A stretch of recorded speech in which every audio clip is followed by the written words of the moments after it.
الحمد لله نحمده ونستعينه ونستغفره ونؤمن به ونتوكل عليه ونعوذ بالله من شرور أنفسنا ومن سيئات أعمالنا من يهده الله فلا مضل له ومن يضلله فلا هادي له ونشهد أن لا إله إلا الله وحده لا شريك له ونشهد أن محمدا عبده ورسوله اما بعد. سامعین کرام، اس نشست میں ہمارا موضوع ہے محسن انسانیت کا لایا ہوا انقلاب. محسن انسانیت یعنی پیغمبر آخر الزماں محمد صلی اللہ علیہ وسلم نے جو آنے کے بعد انقلاب برپا کیا اور جو آپ تبدیلی لائے اور جو آپ نے قوم کی کایا پلٹ کر دی اور عرب و عجم کی اصلاح کی اور آپ نے ان کو سیدھے راستے پر لا کر کھڑا کر دیا، یہ ہے انقلاب.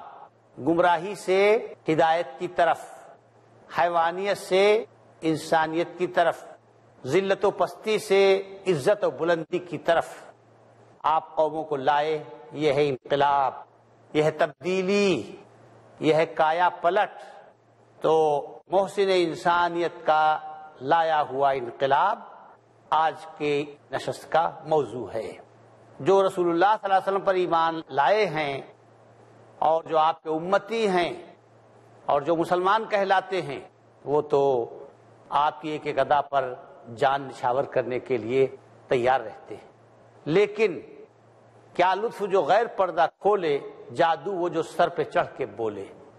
دوسرے تعریف کریں، دوسرے کے سر پر کسی کے کمال کا جادو بولے تو یہ بہت بڑا کمال ہوتا ہے. الفضل ما شہدت بہ الاعداء، کمال وہ ہے کہ دشمن جس کی شہادت دے، مخالفین جس کا اعتراف کرے.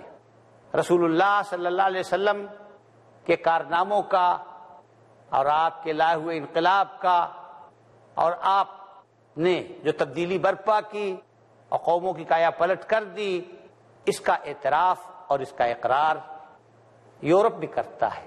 یورپ جو اپنی زندگی کا بہت بڑا مقصد اسلام کو مٹانا سمجھتا ہے، جو دہریت اور بے دینی کو پھیلانا چاہتا ہے اور پیغمبروں کا اور دینی لوگوں کا دل و جان سے مخالف ہے، وہ لوگ رسول اللہ صلی اللہ علیہ وسلم کے کارناموں کا اعتراف کرتے ہیں. اور عوام نہیں، اوسط درجے کے لوگ نہیں، اعلیٰ درجے کے پڑھے لکھے لوگ، صاحب قلم، صاحب رائے، بڑے بڑے پروفیسر، بڑے بڑے سائنٹسٹ، بڑے بڑے دانشور، جو پوری دنیا کے اندر جن کی دانشوری مسلم ہے، وہ رسول اللہ صلی اللہ علیہ وسلم کے کارناموں کا اعتراف کرتے ہیں. برطانیہ کا جو انسائیکلوپیڈیا ہے اور جو اس کی انسائیکلوپیڈیا ہر ترقی یافتہ ملک ایک کتاب چھاپتا ہے جس میں تمام معلومات ہوتی ہیں. برطانیہ کا انسائیکلوپیڈیا بہت مشہور ہے.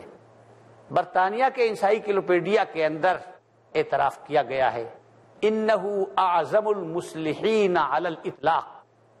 حضرت آدم سے لے کر قیامت تک جتنے بھی مصلحین ہوں گے اور آج تک جتنے مصلحین پیدا ہوئے، ان مصلحین میں حضرت ابراہیم بھی ہیں، حضرت موسیٰ بھی ہیں، حضرت عیسیٰ بھی ہیں، یعنی وہ پیغمبر بھی ہیں جن کو برطانیہ، جن کو عیسائیت کی دنیا، جن کو پورا یورپ اپنا نبی مانتا ہے، اس کے بارے میں خود برطانیہ کی انسائیکلوپیڈیا میں شہادت ہے انہو اعظم المصلحین علی الاطلاق، کہ محمد صلی اللہ علیہ وسلم بغیر کسی قید کے اور بغیر کسی شرط کے اور بغیر کسی استثناء کے سب سے بڑے مصلح تھے، سب سے بڑے دنیا کو سنوارنے والے اور دنیا کو مہذب کرنے والے اور دنیا پر اثر ڈالنے والے تھے.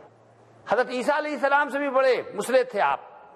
یہ ان کا اعتراف ہے جو خود حضرت عیسیٰ کی امت میں ہونے کا دعویٰ کرتے ہیں. تو میں نے عرض کیا کہ الفضل ما شہدت بہ الاعداء، کمال وہ ہے کہ مخالف بھی جس کی شہادت تھے.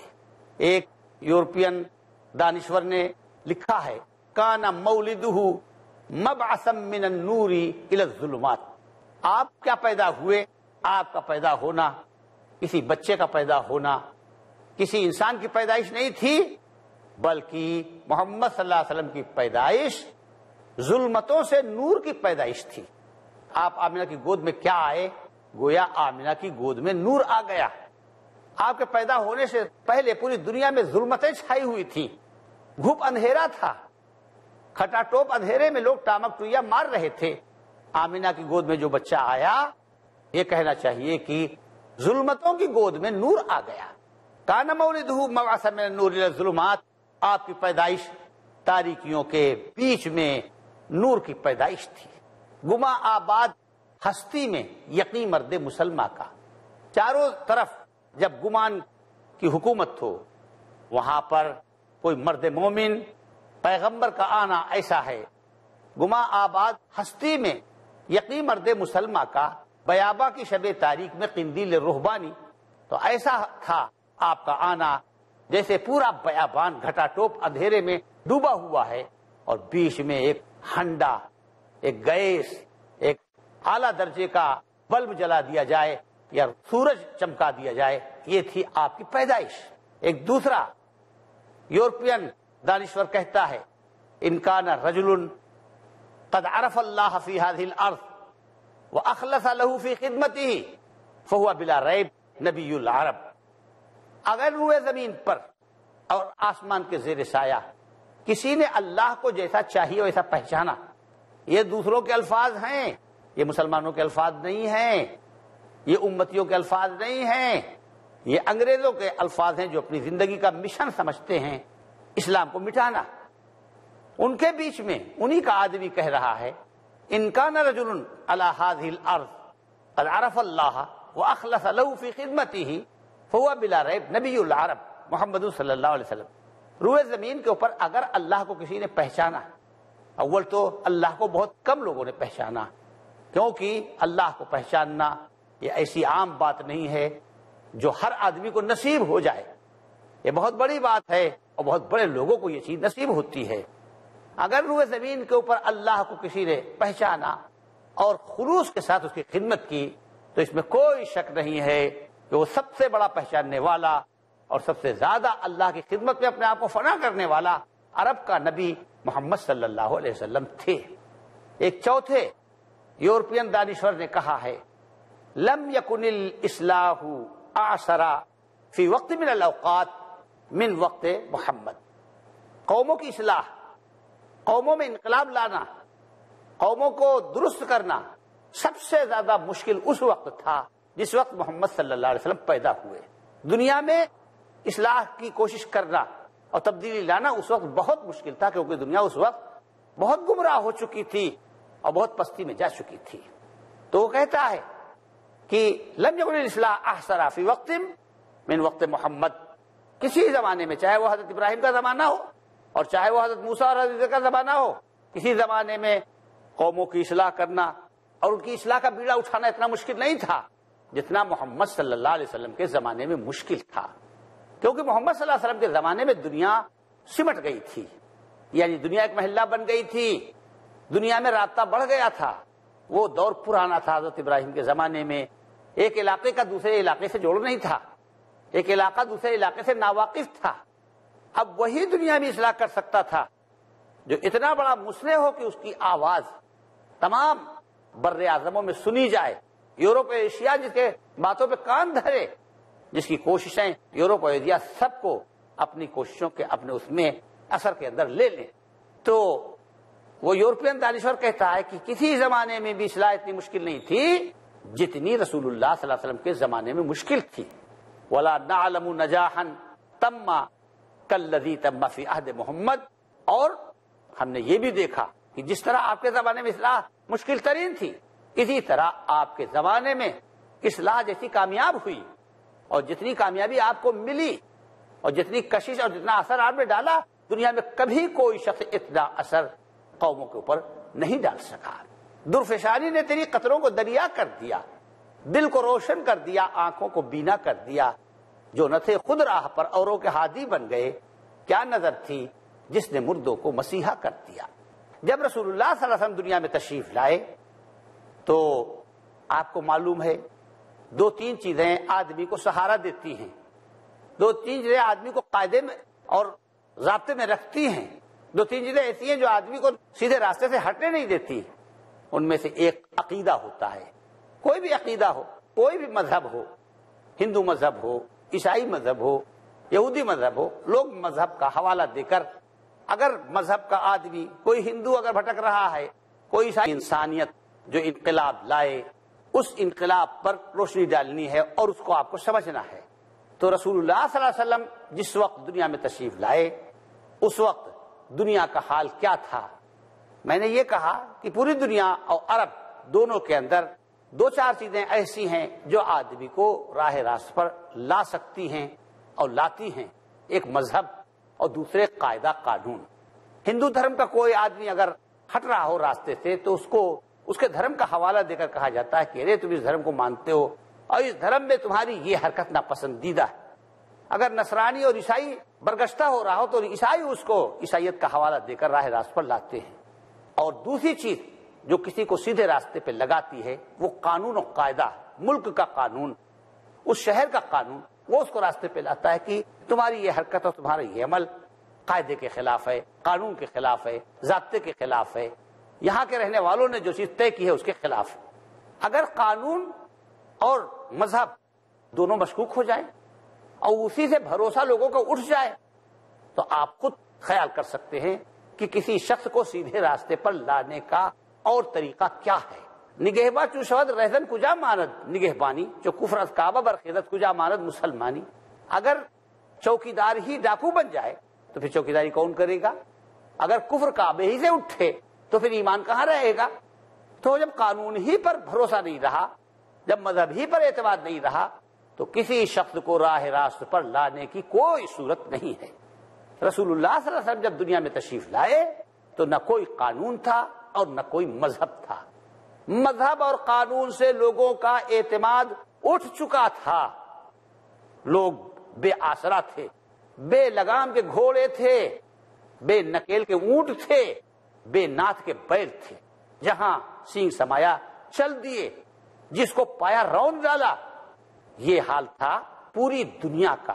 آپ یقین فرمائیے کہ علماء نے لکھا ہے اور تاریخ دانوں نے لکھا ہے کہ پوری دنیا مذبح بنی ہوئی تھی۔ مذبح اس کو کہتے ہیں جہاں جانور ذبح کیے جاتے ہیں۔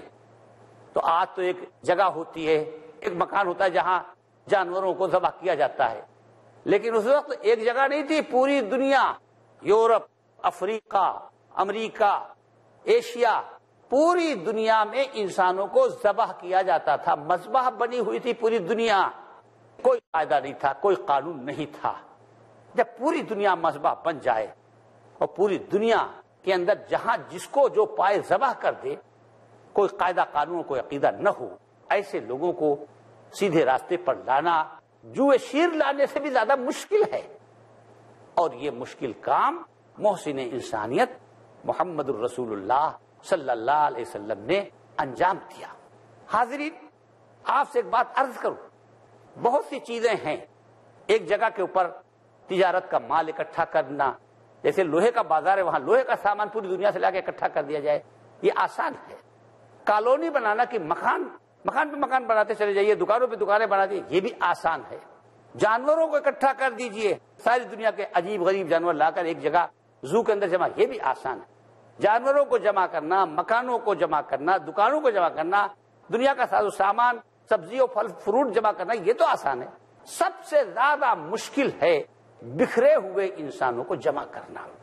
بکھرے ہوئے انسانوں کو جمع کرنا سب سے زیادہ مشکل ہے۔ بکھرے ہوئے انسانوں کو جمع کرنا ایسا ہے جیسے کسی نے یہ ارادہ کیا کہ وہ میڈک کی پنسیری بنائے گا، یعنی 5 سیر میڈک تولے گا ترازو سے۔ تو اس نے اپنے دروازے پر ترازو رکھا اور قریب میں تالاب تھا، ایک طرف 5 سیر کے باٹ رکھ دیے اور دوسری طرف پلڑا خالی تھا، تو گیا تالاب کے کنارے میڈک پکڑنے کے لیے، 4-5 میڈک پکڑے اور لا کر اس نے پلڑے میں رکھ دیا، اور اس کے بعد گیا کہ 4-5 اور پکڑنا ہے۔ ابھی وہ 4-5 پکڑ کے لایا بھی نہیں تھا کہ جو 5 پہلے تھے وہ پھدک گئے۔ اب دوسروں کو رکھا کہ تیسری قسط لے کے آئے تو دوسرے رفو چکر ہو گئے۔ اب تیسری قسط رکھا اور چوتھی قسط لینے گیا تو تیسری قسط غائب ہو چکی۔ دن بھر وہ میڈک کی پنسیری بناتا رہا، لیکن میڈک کی پنسیری نہیں بن سکی۔ 5 سیر میڈک ایک پلڑے میں نہیں جمع کر سکا۔ مصیبت میں پڑا ہے سینے والا چاکے داما کا، ادھر باندھا ادھر ٹوٹا، ادھر باندھا ادھر ٹوٹا۔ تو انسانوں کو جمع کرنا ایسا ہے جیسے میڈک کی پسیری بنانا، جمع ہی نہیں ہو سکتے. لیکن رسول اللہ صلی اللہ علیہ وسلم نے توحید کے جھنڈے کے نیچے تمام انسانوں کو جمع کر دیا، پورے عرب کو جمع کر دیا. پیرونا ایک ہی دھاگے میں ان تسبیح کے دانوں کو، پیرونا ایک ہی دھاگے میں ان تسبیح کے دانوں کو جو مشکل ہے، تو اس مشکل کو آسان کر کے چھوڑوں گا. رسول اللہ صلی اللہ علیہ وسلم نے اس مشکل کو آسان کیا. دنیا کا ایسا حال تھا کہ عرب ہی نہیں کہ عرب میں تاریکی تھی، عرب راستے سے ہٹے ہوئے تھے. نہیں، آوے کا آوا خراب تھا، پجاوا ہی نہیں خراب تھا، آوے کا آوا خراب تھا. عرب کے قریب میں رومیوں کی سلطنت تھی، عیسائی حکومت تھی. عرب کے قریب میں ایرانیوں کی حکومت تھی. ایرانی آتش پرست تھے، آگ کی پوجا کرتے تھے. رومی حضرت عیسیٰ علیہ السلام کو ماننے والے عیسائی تھے. مگر ان کا حال آپ یقین کیجئے کہ عرب جاہلوں سے بھی بدتر تھا. ان پڑھے لکھوں کا حال، جن کو کہتے ہیں پڑھے لکھے جاہل، ایرانیوں کی جہالت کا آپ اس سے اندازہ کر سکتے ہیں. میں زیادہ تفصیل میں نہیں جاتا اور نہ زیادہ تفصیل کے لیے مختصر وقت میں گنجائش ہوتی ہے. آپ ذرا سی باتوں سے اندازہ کر سکتے ہیں ایرانیوں کی گمراہی اور ان کی پستی اور ان کی شیطنت اور ان کی حیوانیت اور ان کی درندگی کا یہ حال تھا کہ کسی کی مجال نہیں تھی کہ زبان کھول سکے. آپ خود سمجھ سکتے ہیں وہاں مذہب کا کیا تصور ہو سکتا ہے، وہاں کسی عقیدے کا کیا تصور ہو سکتا ہے، وہاں کسی انسانیت کی کیا توقع کی جا سکتی ہے.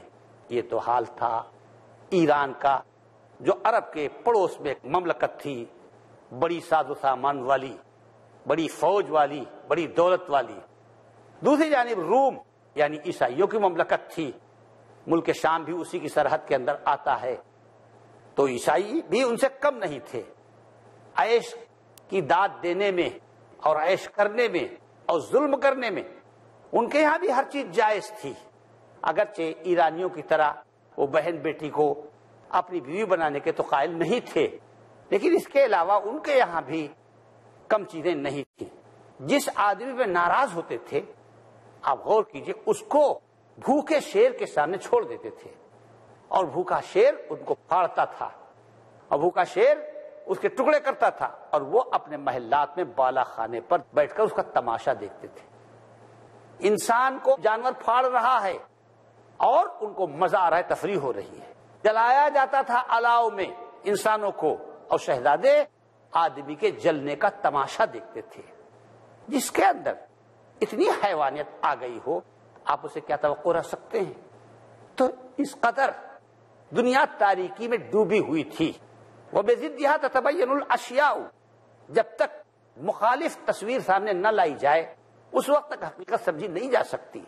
رسول اللہ صلی اللہ علیہ وسلم نے کیا روشنی پھیلائی اور دنیا کو کیا دیا، یہ آپ اس وقت تک نہیں سمجھ سکتے جب تک آپ یہ نہ سمجھیں کہ رسول اللہ صلی اللہ علیہ وسلم کے لانے کے وقت دنیا کی حالت کیا تھی. جب تک گھٹا ٹوپ اندھیرے کو نہ دیکھا ہو آپ نے تو دن کا اجالا اور سورج کی دی ہوئی روشنی کی آپ قدر نہیں کر سکتے. جب بڑی بڑی سلطنتوں کا، نامور حکومتوں کا یہ حال تھا تو آپ خود سمجھ سکتے ہیں کہ عرب کتنی پستی میں تھا. اپنی جاہی، اپنا خون، اپنا نطفہ، اپنی لڑکی، اپنی لخت جگر، اپنی نور نظر کو اپنے ہاتھوں سے دفن کرتے تھے. ابھی اس کو دنیا میں آئے ہوئے ایک دن بھی نہیں ہوا کہ اس کو گڈھے کے اندر دفن کر دیا گیا اور قبر میں سلا دیا گیا، اور اس پر فخر کرتے تھے اور کہتے تھے کہ ہم نے اپنے ماتھے کا کلنک مٹا دیا، ہم نے اپنی عار اور ذلت کو دھو دیا.